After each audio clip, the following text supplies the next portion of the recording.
Bienvenidos y bienvenidas a una nueva clase de Biología e Introducción a la Biología Celular. Soy Valeria, docente de la materia, y junto a mis compañeros los vamos a estar iniciando en este recorrido por la biología celular.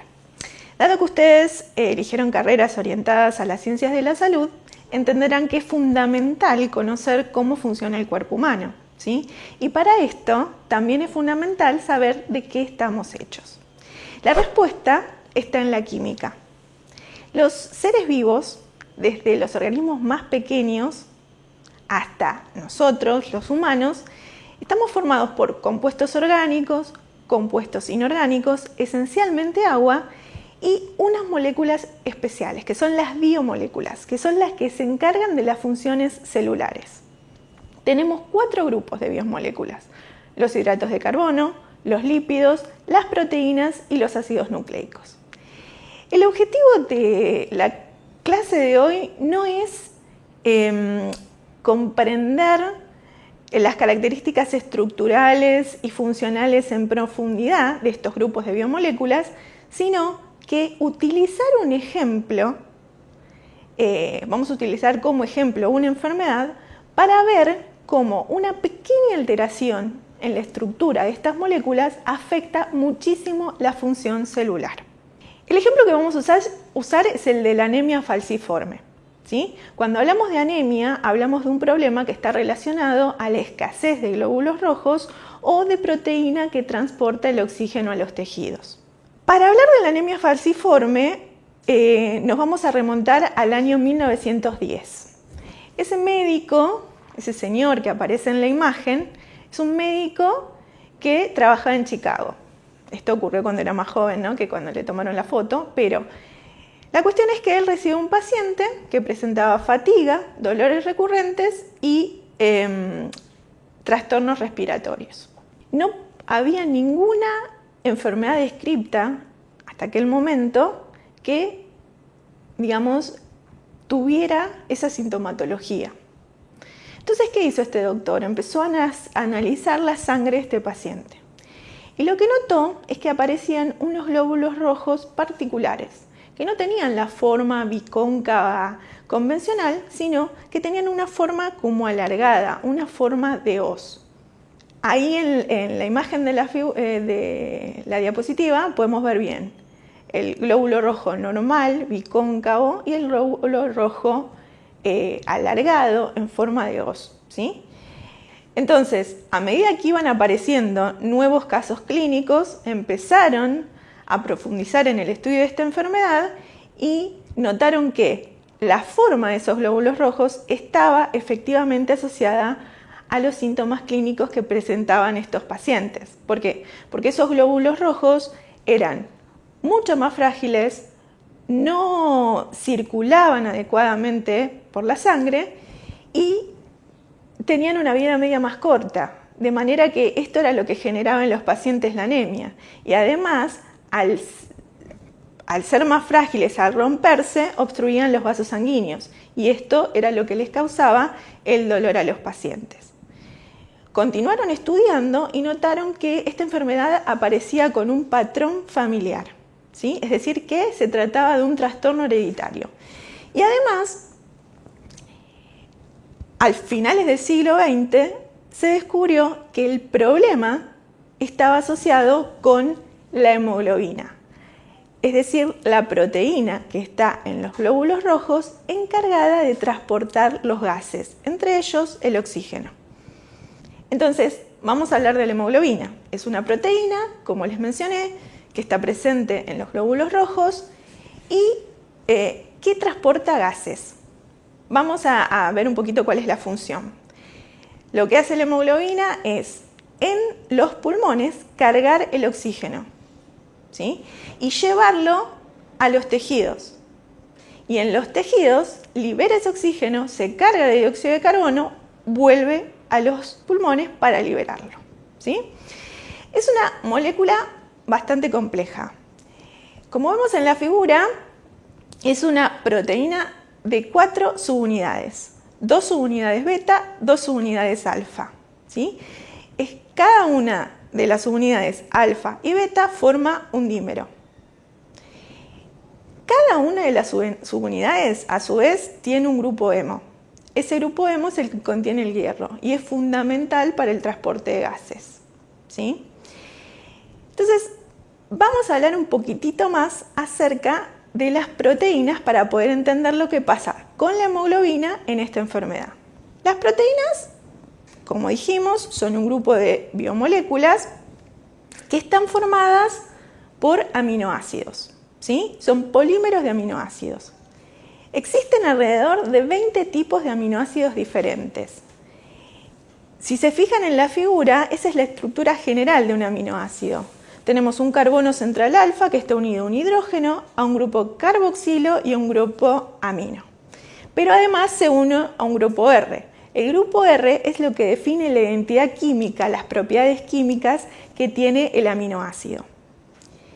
Entonces, esos aminoácidos que forman la proteína se van a ir uniendo por un tipo de enlace químico especial que es la unión peptídica.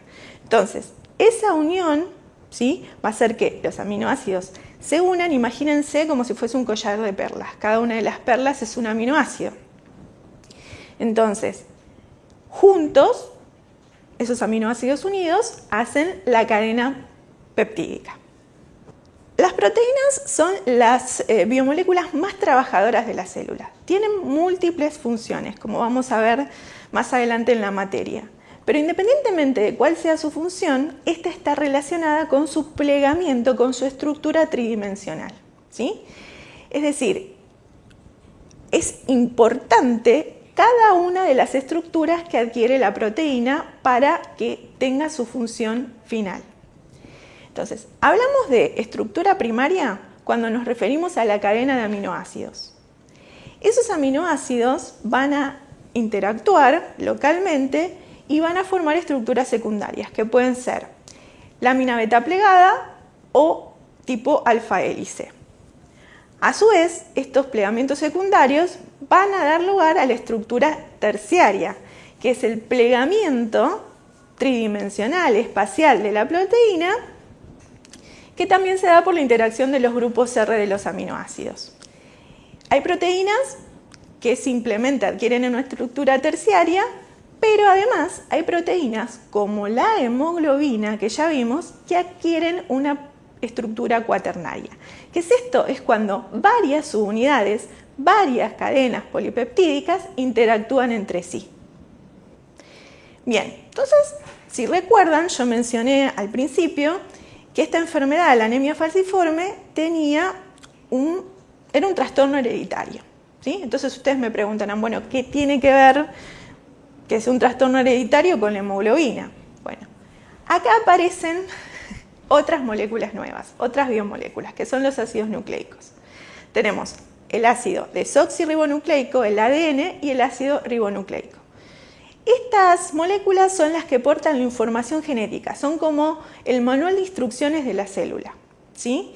Y son polímeros, es decir, que están formados también por estructuras repetitivas y en este caso están formados por lo que llamamos nucleótidos, ¿sí? Cada nucleótido está constituido por un azúcar de 5 carbonos, que puede ser desoxirribosa en el caso del ácido desoxirribonucleico o ribosa en el caso del ARN. Esa pentosa está unida a un grupo fosfato y a su vez a una base nitrogenada, ¿sí? Las bases pueden ser adenina, guanina, citosina, timina y en el caso particular del ARN no hay timina sino que hay uracilo. El ADN es una molécula doble cadena, mientras que el ARN es una molécula simple cadena. Bueno, entonces, ¿cómo se relaciona el ADN, el ARN y la proteína para hacer funcionar a las células? Esto lo responde lo que llamamos el dogma central de la biología molecular. El ADN contenido dentro de la célula porta la información para producir proteínas, ¿sí? Hay porciones de ADN, segmentos de ADN, a los que llamamos genes, que tienen la información para producir una proteína. ¿Cómo es esto? A través de un proceso que se llama transcripción, el ADN se lee, se convierte, se transcribe a ARN y ese ARN luego sufre un proceso que se llama traducción, que no es más ni menos que la síntesis de la proteína, ¿sí? Entonces, ¿qué pasa si se producen alteraciones o se producen cambios en la secuencia de los genes? Bueno, esto se llama mutación y es muy importante porque un pequeño cambio en la secuencia puede no generar ningún cambio en la proteína, generar un cambio leve o puede generar una gran alteración en la estructura de la proteína. Y eso es lo que ocurre con la hemoglobina en la anemia falciforme y lo vamos a ver ahora. La hemoglobina no está codificada por un único gen, sino que hay 4 genes que codifican para la subunidad alfa y 2 genes que codifican para la subunidad beta. El problema en la anemia falciforme está en una mutación en la secuencia que codifica para la subunidad beta. Vamos a ver qué pasa en condiciones normales. La proteína se traduce, se ensambla, se forma la estructura cuaternaria y puede transportar perfectamente el oxígeno y el dióxido de carbono a través de la sangre, ¿sí? Y los glóbulos rojos conservan su forma. ¿Qué pasa con la anemia falciforme? A esta hemoglobina mutada la vamos a llamar hemoglobina S. El gen está mutado, por lo tanto, se genera una proteína que tiene un cambio de aminoácido. El sexto aminoácido de la cadena beta, en lugar de ser un ácido glutámico, va a pasar a ser una valina. ¿Por qué este cambio es importante? Porque el ácido glutámico es un aminoácido hidrofílico y la valina es un aminoácido hidrofóbico. Entonces, fíjense, ya la estructura secundaria y terciaria de la subunidad beta es diferente. Y es diferente, obviamente, la estructura cuaternaria. ¿Y qué pasa? La estructura cuaternaria que adquiere hace que estas moléculas que son hidrofóbicas empiecen a interactuar entre sí. Parece como que comenzasen a polimerizar y formar estructuras de fibra, ¿sí? Entonces, ¿qué pasa? Esas fibras que terminan formando la hemoglobina en el interior del glóbulo rojo ocasionan esa deformación y esa forma de hoz que vemos, ¿sí? Que termina siendo un glóbulo rojo disfuncional, porque es un glóbulo rojo que tiene una vida media más corta, más rígido y pegajoso. Entonces, ¿qué pasa cuando circula por los vasos sanguíneos? Pasa lo que vamos a ver en la siguiente imagen. Fíjense, en lugar de circular fluidamente por los vasos sanguíneos, como lo hacen los glóbulos rojos normales, estos glóbulos rojos lo que hacen es romperse y comienzan a obstruir los vasos sanguíneos. Entonces, esta obstrucción es lo que va a generar el dolor en los pacientes y además va a disminuir la llegada de oxígeno a órganos importantes, ¿sí? Por ejemplo, el corazón, el riñón, los pulmones y hasta el cerebro. La idea de esta clase no es que ustedes conozcan, que ustedes pueden describir, digamos, en detalle esta patología hematológica, sino que este ejemplo nos sirva para entender que un pequeño cambio en el ADN generó un gran cambio en la proteína y básicamente una enfermedad, un desastre en el organismo, ¿sí? Y esto refuerza una idea fundamental en la biología, que es la estructura determina la función de la molécula. Así que bueno, con esto hemos terminado la clase de hoy. Les sugiero que vean los demás videos para profundizar acerca de las características estructurales y funcionales de los 4 grupos de biomoléculas. Y no se olviden de consultar todo lo que necesiten y preguntarnos a través de los foros específicos del campus.